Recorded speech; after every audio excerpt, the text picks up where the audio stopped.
Gracias a Mi Tierra Televisión por haberme cursado una invitación para participar en esta serie de programas sobre historia que realiza con notable interés para el futuro esta cadena.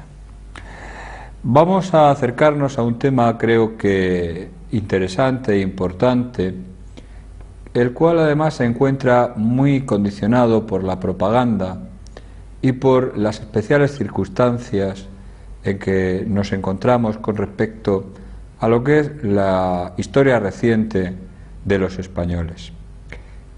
En los últimos años hemos asistido a la reivindicación progresiva de lo que los historiadores denominamos la guerrilla antifranquista y que para la memoria colectiva de los españoles está asimilada a los maquis.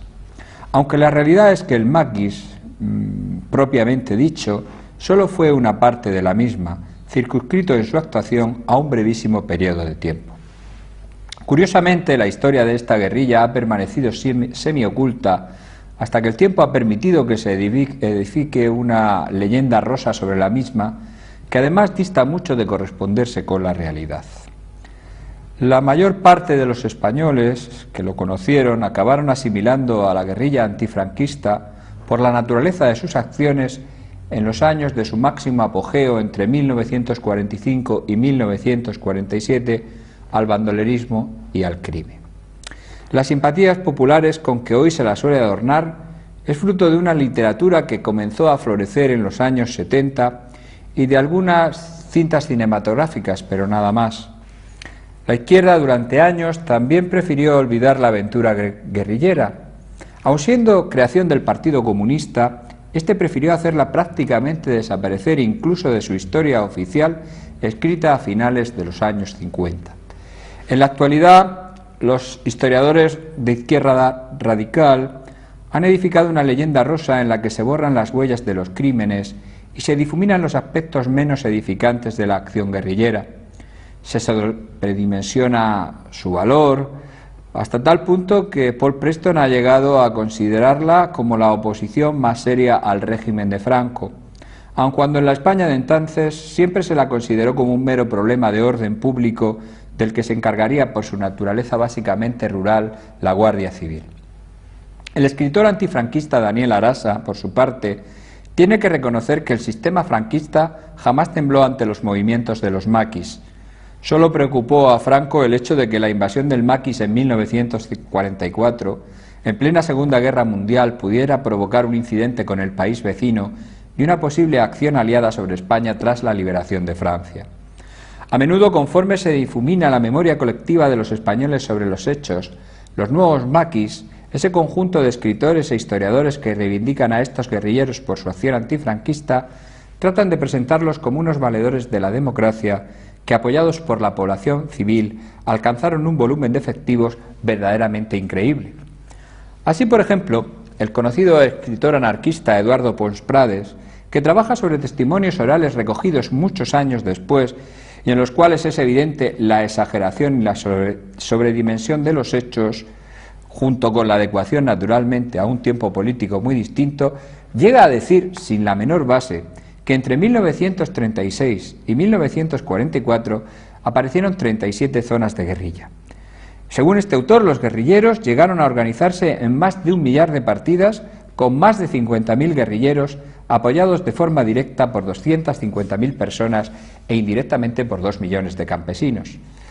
En estos datos se repiten, curiosamente, las mismas tesis que el Partido Comunista difundía desde Francia antes del intento de invasión de los maquis en 1944, en la que se habla de una España dispuesta a sublevarse en cuanto cruzaran la frontera. La realidad, como veremos, es que la inmensa mayoría de las partidas, tras el fracaso de la invasión, solo contaron con el apoyo de un reducido número de familiares y amigos.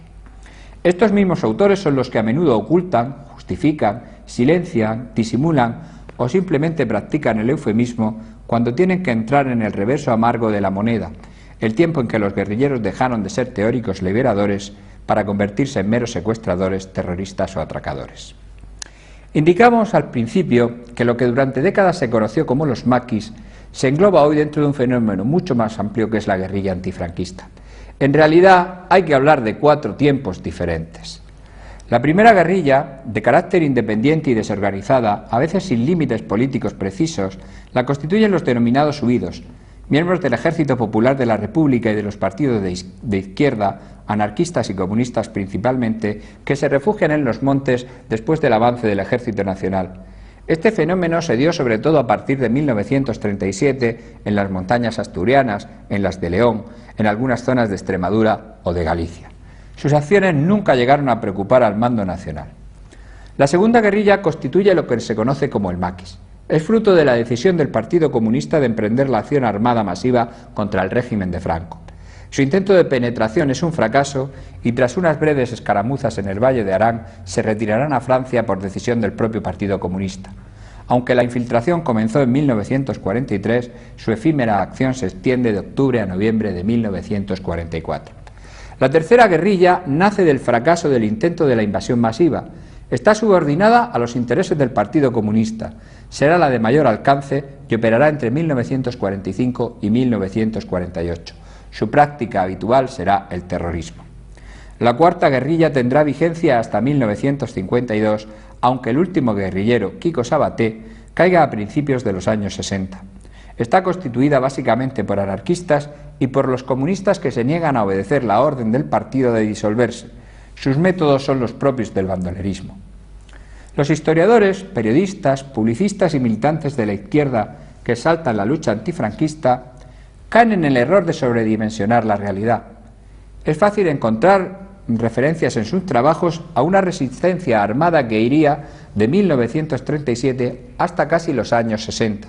Si por el contrario recurrimos a quienes actuaron contra la guerrilla, a la documentación publicada, a los archivos públicos, nos encontraremos con que, como anota el general Francisco Aguado, la actividad de esta guerrilla se daría en España entre 1943 y 1949. Su apogeo real fue entre 1946 y 1947 y en 1949 se consideraba por la Guardia Civil prácticamente eliminada. El volumen real de la guerrilla, las cifras, son en este caso un elemento significativo porque nos permite situarla en sus verdaderas dimensiones. En contra de lo que pudiera parecer, no existen grandes diferencias en los cálculos de quienes se han acercado al tema con rigor. En realidad es imposible calcular el número de huidos guerrilleros que pudieron haber en las montañas españolas de algunas zonas entre 1937 y 1943. Algunos datos parciales, sin embargo, nos indican que su número debió ser muy bajo. Los estudios de Francisco Moreno sobre la guerrilla desde Madrid hasta el sur evalúan que entre los años 1939 y 1952 en media España solo operaban 1.500 guerrilleros, lo que debe de indicarnos que el número de huidos fue siempre muy bajo. Las unidades que se constituyen en Francia para realizar la invasión en 1944, el maquis en sentido estricto, no superaron los 6.000 efectivos. El volumen total de guerrilleros que actuaron en España no llegó a alcanzar los 5.000 efectivos. Según Santiago Álvarez, estaríamos hablando de 3.654 combatientes, según el general de la Guardia Civil Ruiz Ayúcar, de 3.186. La inmensa mayoría de los mismos caería en los 1.826 enfrentamientos con las fuerzas de orden público y el ejército.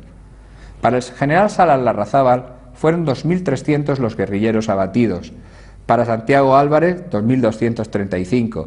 Para el general Ruiz Ayúcar, 2.173. En los enfrentamientos con los guerrilleros murieron 339 soldados, policías y básicamente guardias civiles. En cuanto al apoyo popular, exagerado hasta el extremo, no debió ser muy amplio, ya que la Guardia Civil solo detuvo en todo este tiempo a unas 20.000 personas por diversos grados de complicidad con los guerrilleros, lo que nos indica que este apoyo se circunscribió básicamente a los familiares, a algunos amigos y a los miembros del Partido Comunista o de algunas células clandestinas.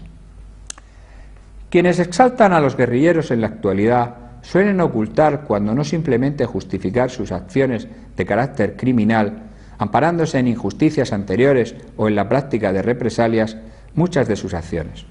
¿Cuál fue entonces la naturaleza real de las actividades de la guerrilla? Las cifras de una parte de las acciones realizadas por los guerrilleros explican muy bien por qué el pretendido respaldo popular fue mínimo, siendo considerados por la mayor parte de la población como bandoleros, aunque el término más apropiado en muchos casos sea el de terroristas. El propio Daniel Arasa tiene que asumir que aunque su actuación de principio es antifranquista, sus acciones se asemejan mucho al bandolerismo, pero a pesar de reconocer este hecho, pide sin embargo un reconocimiento de los guerrilleros, aunque nunca lo pida para las víctimas. Los guerrilleros asesinaron a 958 personas. Entre ellas figuraban 9 sacerdotes y 10 alcaldes, así como numerosas mujeres y niños. Estos hechos darían para escribir un libro capaz de derribar la mejor de las campañas propagandísticas. Valga un solo ejemplo del modo de proceder. El 29 de septiembre de 1947, una partida de la agrupación guerrillera de Levante penetra en una aldea de Teruel, Gúdar. Primero ataca por sorpresa el puesto de la Guardia Civil. Los guardias los rechazan. Se retiran llevándose a varios rehenes, 2 matrimonios con sus hijos de 7, 9 y 12 años, junto con una anciana de 64. Uno de los matrimonios es el del alcalde. En las afueras del pueblo son asesinados y sus cadáveres salvajemente desfigurados. Los guerrilleros practicaron también el secuestro para recaudar fondos. En total fueron apresadas 511 personas. Los atracos fueron otra práctica habitual de la guerrilla. En el lenguaje guerrillero se les llamaba recuperaciones. En total, según los datos de la Guardia Civil, cometieron 5.963 atracos, aunque el defensor de la leyenda rosa guerrillera Pons Prades lo reduzca a 2.221. El destino de estos fondos es impreciso. Parte, evidentemente, se debió dedicar a abastecer a los guerrilleros, a sostenerlos en el monte. Parte pudo acabar en las arcas del Partido Comunista del que dependían las guerrillas. Algunos de estos golpes fueron de considerable importancia. Por ejemplo, nada más producirse la invasión por el Valle de Arán, un grupo asaltó la Sociedad de Fuerzas Motrices de Viella, haciéndose con un botín de 310.000 pesetas de 1944. En el asalto a un tren en el apeadero de Caudé, en Teruel, lograron 750.000 pesetas. El general Aguado, tras rastrear los archivos, indica que los guerrilleros cometieron un total de 8.269 delitos. Sin embargo, y es un dato importante y a tener en cuenta, el número de sabotajes realizados, lo que es propio de la lucha guerrillera de los maquis, solo alcanzó 538. A pesar de estos datos, escritores comunistas como José María Lasso Prieto continúan ocultando los crímenes de los guerrilleros, recurriendo al enmascaramiento léxico al hablar de la lucha contra las fuerzas represivas, limitando las acciones de los guerrilleros a meros sabotajes y algún ataque a los trenes, e insistiendo sobre todo que contaron con un gran apoyo social. Normalmente estos autores suelen prescindir de la propia documentación guerrillera. Brevemente recurramos como ejemplo a alguno de los panfletos que la agrupación guerrillera de Andalucía, que teóricamente contaba con un importante apoyo popular, distribuía en sus zonas de operaciones. Documentos que ponen de manifiesto que más que apoyo lo que se mantenía era un régimen de terror. El folleto, dibujado, está ilustrado con un dibujo de una persona colgada de un árbol y dice así: atención al arbolito y la cuerda del chivato. Chivatos, espías, confidentes, delatores, responsables en general de daños al ejército guerrillero o a patriotas honrados. El ejército guerrillero será implacable en la aplicación de la justicia. La más insignificante palabra de chico, grande o mediano, hombre o mujer, que pueda orientar o favorecer los planes criminales de los verdugos de nuestro pueblo, es castigada con la pena de muerte. Advertimos a los que sin intención de hacer daño hablan más de la cuenta, que por su falta de responsabilidad originan los mismos perjuicios que los confidentes profesionales y, por tanto, están dispuestos a sufrir la misma pena. Ejército Guerrillero de Andalucía. En la misma línea, podemos traer el testimonio de uno de los pastores que vivían en el pueblecito de Portillo de Laza, en el Valle del Roncal, por donde en 1944 penetraron 400 guerrilleros. Los paisanos sacamos las escopetas de caza para defender el pueblo. No pasaron cerca, pero si pasan, no les quería nadie por aquí. Ellos decían que no nos matarían, que no tenían nada contra nosotros, pero a nada bueno vendrían cuando venían así armados. En la actualidad, es usual equiparar cualquier modo de acción antifranquista con una opción por la democracia.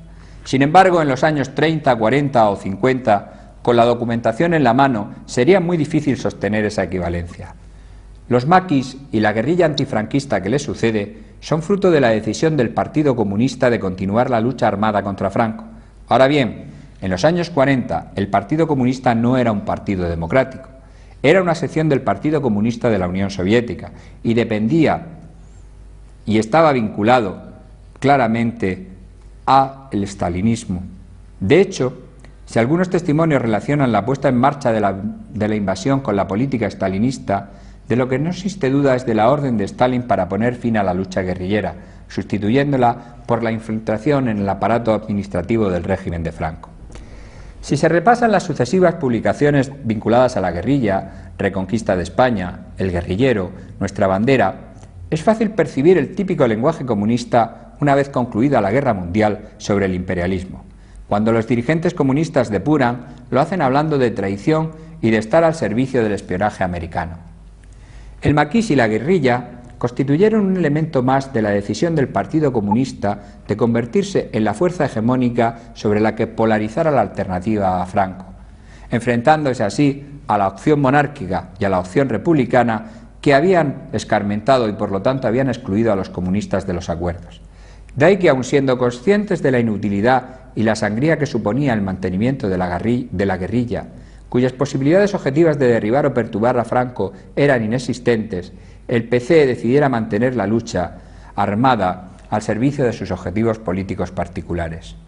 Los maquis y la guerrilla, concretamente la utilización política de su fracaso en 1944 y de los éxitos de la Guardia Civil para desarticular las partidas, permitieron a la dirección comunista vinculada a Moscú, encabezada teóricamente por Dolores Ibárruri la Pasionaria, reafirmar su poder frente a otros sectores y a Santiago Carrillo eliminar a sus competidores en el control del partido. ¿Cuáles son en realidad los orígenes de los maquis?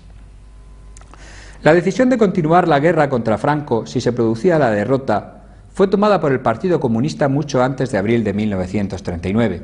El Partido Comunista fue el abanderado de la resistencia a toda costa tras la caída de Cataluña, aunque sus dirigentes huyeron en febrero desde Monóvar a Alicante en avión hacia Francia.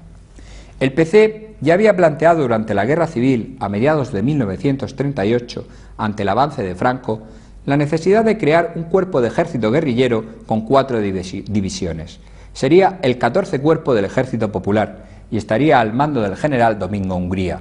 Su misión sería golpear en la retaguardia y, en caso de derrota, continuar la lucha hasta el estallido de la previsible contienda europea. Los efectivos reunidos en realidad fueron muy escasos y sus acciones insignificantes. La lucha en realidad no continuó. La dirección comunista establecida en Francia pronto abandonó el país para dirigirse a la URSS, donde permanecerían hasta 1944 y 1945, a excepción de Santiago Carrillo, que sería enviado como agente de la Comintern a Hispanoamérica. En Francia quedarán una serie de dirigentes de segunda fila, que son los que realmente organizan el PC en el interior de España, bajo la dirección de Jesús Monzón, Manuel Azcárate y Jesús Jimeno, a los que se unirá el histórico dirigente Gabriel León Trilla. En 1943 ya cuentan con algunos grupos operativos en España y llegan a instalarse en la capital. En el sur de Francia, los militantes comunistas participan en la resistencia y en la liberación. El éxito del movimiento de los maquis es lo que anima a estos dirigentes a lanzar lo que llamarán la Operación Reconquista de España. Imitando el patrón de las fuerzas francesas del interior, tratarán de organizar 4 divisiones al mando de jefes comunistas que han participado en la resistencia. Las 4 cabezas de las unidades estarían en Perpiñán, Toulouse, Pau y Tarbes. Como durante años será una constante en toda la oposición al régimen de Franco, los dirigentes comunistas se dejan llevar por informes que no reflejan la situación real en España. Según reiteran, con cualquier acción que suceda, el ejército español se dividirá y la población se sublevará. Toda la operación se monta desde estos erróneos presupuestos. De ahí que se produzca una estructuración de la invasión en forma de divisiones cuadro que tendrán que recibir y nutrirse de estos futuros sublevados. Todas las órdenes, por ejemplo, insisten en la necesidad de que no se ataque a la población civil, insisten en que el objetivo es Franco y la Falange y que hay que respetar a los demás. Tan escasa es la información que dirigen su propaganda hacia un ejército que ha cerrado filas en torno a Franco de forma reiterada. Por ejemplo, en algunos de los pasquines se leía: el ejército no puede tolerar que Franco y la Falange lo conviertan en el verdugo del movimiento de liberación. Naturalmente buscan la colaboración aliada. El general de Gaulle, en septiembre, Agradece a los maquis los servicios prestados, pero les indica que les está prohibido el acceso a la frontera pirenaica, y además despliega tropas en la misma. La operación tiene que trasladarse de aquellos 4 centros a los Bajos Pirineos. Tampoco obtuvieron mejor respuesta de las autoridades americanas. Según el testimonio de Francesc Pidau, de Izquierda Republicana de Cataluña, las autoridades americanas les dijeron a los enviados: no es que el ejército español sea gran cosa, pero para dejar fuera de combate a vuestros guerrilleros con media hora basta. A pesar de todo, los maquis estaban perfectamente uniformados y pertrechados, equipados con metralletas Thompson y Stern, con las carabinas americanas Rock 011, bombas de mano y explosivo plástico que no se conocía en España. Su capacidad de fuego superaba al armamento individual del ejército español, y frente a las armas automáticas de los guerrilleros, el material de la Guardia Civil estaba obsoleto. El plan de operaciones trazado por la dirección comunista se adecuaba a la situación descrita. La invasión se inicia con pequeñas infiltraciones en agosto del 44, pero desde junio las autoridades militares españolas trabajaban en la impermeabilización de la frontera. El 7 de octubre de 1944 tiene lugar la primera penetración importante por Roncesvalles y el Valle del Roncal. El día 15 se anuncia que el Ejército del Pirineo, primera gran unidad guerrillera organizada bajo mando único, ha quedado constituido. El 16 de octubre, más de 3.000 hombres inician la penetración por el Valle de Arán. El objetivo es tomar la capital, Viella, y dominar el territorio como capital de la sublevación. No se registran excesos con la población, pero la anunciada sublevación no se produce. Incluso autores promaquis como Daniel Arasa o Secundino Serrano tienen que reconocer la inexistencia del apoyo popular. Es posible que se les dejara penetrar más de lo normal para evitar combates muy cerca de la frontera, por lo que los generales de Franco trazaron una defensa en profundidad. Si la intervención de Stalin en la puesta en marcha de la invasión tiene por ahora muy débiles apoyos documentales, la decisión de Stalin de utilizar a los guerrilleros sí está documentada. En octubre ordenará a los dirigentes comunistas que están en Moscú que se dirijan a Francia para controlar la operación. Los generales Lister, Cordón y Modesto, junto con la Pasionaria, deberán marchar al país. Tanto Lister como Modesto se detendrán en Yugoslavia para copiar el modelo guerrillero y de asalto al poder del futuro mariscal Tito. Santiago Carrillo también recibe órdenes de trasladarse al sur de Francia y asumir la dirección del movimiento. Cuando Carrillo llega al sur de Francia, la situación es mala. Los maquis están cercados en el Valle de Arán. Carrillo no está dispuesto a asumir una derrota y ordena la retirada. Todos los protagonistas afirman que la decisión del dirigente comunista le salvó de la aniquilación. El comandante de brigada Emilio Álvarez, uno de los protagonistas de la invasión, décadas más tarde afirmará: tales operaciones fueron solo un asunto de prestigio para el PC.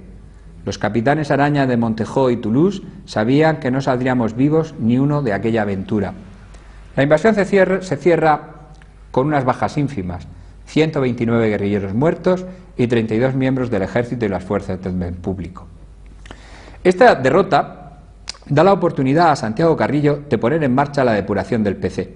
Su objetivo es hacerse con el poder. Los generales Luis y César pasan al ostracismo.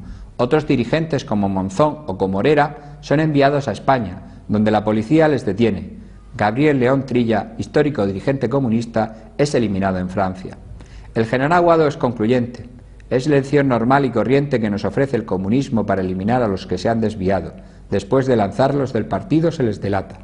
En 1950, Santiago Carrillo acusará a Jesús Monzón, el hombre que había reconstruido el PC y preparado la invasión de los maquis, de ser un traidor al servicio del espionaje americano. Cuando la Pasionaria, Lister, Modesto y otros dirigentes llegan a Francia, Carrillo ya ha montado su estructura de poder. El PC se reorganiza rápidamente y opta, en sintonía con las directrices de Stalin, por continuar la lucha armada mediante grupos guerrilleros que deben pasar a España. Este operativo recibirá el nombre de Fuerzas Armadas de la República Española. El PC debe difuminarse al mando. La nueva infiltración toma cuerpo a partir de 1945. Su acción es apoyada por Stalin y va a coincidir con la condena internacional del régimen, impulsada por un estado satélite de la URSS, Polonia. Tienen como supremo objetivo estos guerrilleros el conseguir dominar un territorio, por pequeño que sea, para forzar la intervención internacional. Nunca lo conseguirán. Las acciones de estas guerrillas se encuadran dentro del tipo de actuación terrorista. Su escenario será el campo y la ciudad. El intento de extenderla al ámbito urbano se saldará con un estrepitoso fracaso. El caso de Madrid es arquetípico. A la capital llegan 6 comandos entre enero y principios de febrero de 1945. Colocan algunas bombas y reciben órdenes de atacar a los falangistas. El 25 de febrero asaltan un local en Cuatro Caminos, asesinando al portero David Lara y al falangista Martín Mora. Cientos de miles de personas acuden al entierro. En un mes cae toda la estructura guerrillera en Madrid. Las guerrillas dejan las ciudades y solo en Barcelona se registrará alguna actividad continuada. De todas las agrupaciones guerrilleras, la más importante en esta fase es la agrupación de Levante, que operará a partir de 1945 en Valencia, Teruel, Cuenca y Castellón. En 1947 alcanza su máxima expansión. En un año, el general de la Guardia Civil, Manuel Pizarro, la desarticulará y sus últimos miembros lograrán llegar a Francia.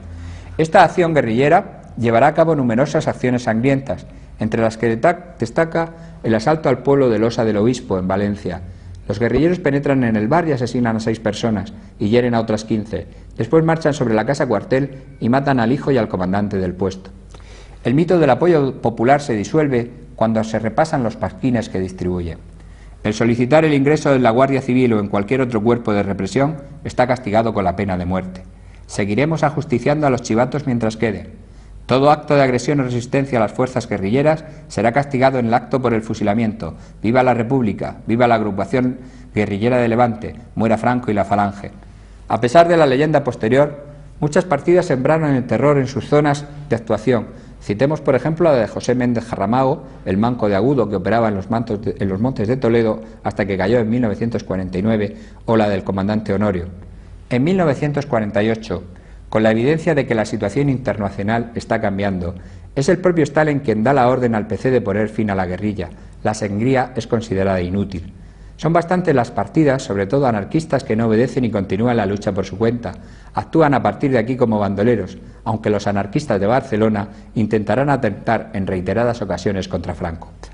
Los nombres de los dirigentes de estas partidas aún permanecen en la memoria colectiva de los españoles: Facerías, Caraquemada, Los Maños. Frente a la guerrilla, la respuesta del Estado tiene que periodizarse. El intento de invasión fue contenido y rechazado por el ejército, que disponía en la frontera de unos 40.000 hombres, pero en realidad hasta 1946 no se completó el despliegue de lo que luego sería el ejército del Pirineo. A partir de 1945, el peso de la lucha contra la guerrilla lo llevará la Guardia Civil. Para combatir legalmente a la guerrilla se aprueba el Decreto de Ley sobre Bandidaje y Terrorismo en 1947. La pena de muerte solo se aplicará a los jefes de las partidas o a los implicados en delitos de sangre. El resto sería condenado a penas de prisión diversas. En muchos casos los guerrilleros se enfrentan a la pena capital por delitos cometidos durante la Guerra Civil. En total fueron hechos prisioneros 3.382 guerrilleros. A modo de síntesis final, cabría decir que, visto en perspectiva, estos guerrilleros fueron en todo momento un instrumento al servicio de las estrategias cambiantes del Partido Comunista. Una parte de ellos nunca fue consciente de ello.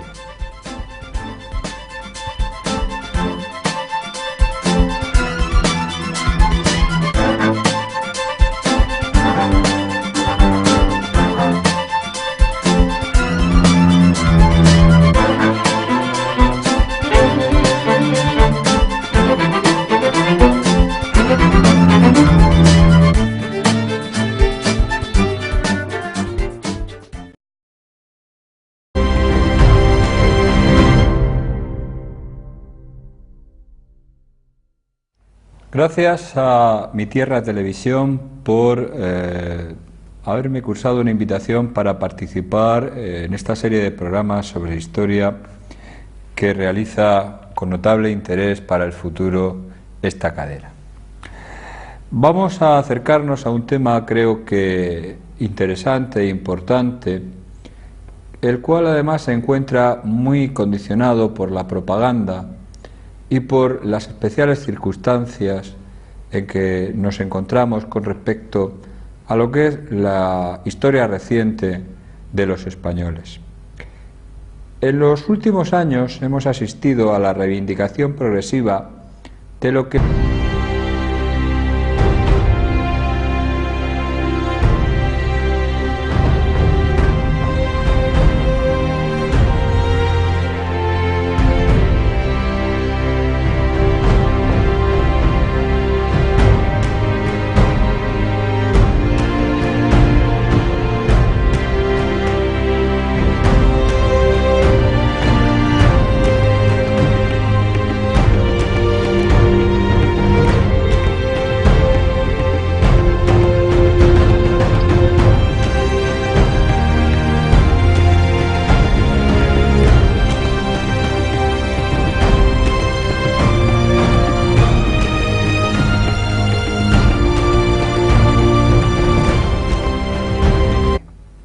Las simpatías populares con que hoy se la suele adornar es fruto de una literatura que comenzó a florecer en los años 70 y de algunas cintas cinematográficas, pero nada más. La izquierda durante años también prefirió olvidar la aventura guerrillera. Aun siendo creación del Partido Comunista, este prefirió hacerla prácticamente desaparecer incluso de su historia oficial, escrita a finales de los años 50. En la actualidad, los historiadores de izquierda radical han edificado una leyenda rosa en la que se borran las huellas de los crímenes y se difuminan los aspectos menos edificantes de la acción guerrillera. Se sobredimensiona su valor hasta tal punto que Paul Preston ha llegado a considerarla como la oposición más seria al régimen que los historiadores denominamos la guerrilla antifranquista y que para la memoria colectiva de los españoles está asimilada a los maquis. Aunque la realidad es que el maquis, propiamente dicho, solo fue una parte de la misma, circunscrito en su actuación a un brevísimo periodo de tiempo. Curiosamente, la historia de esta guerrilla ha permanecido semioculta hasta que el tiempo ha permitido que se edifique una leyenda rosa sobre la misma, que además dista mucho de corresponderse con la realidad. La mayor parte de los españoles que lo conocieron acabaron asimilando a la guerrilla antifranquista por la naturaleza de sus acciones en los años de su máximo apogeo entre 1945 y 1947 al bandolerismo y al crimen.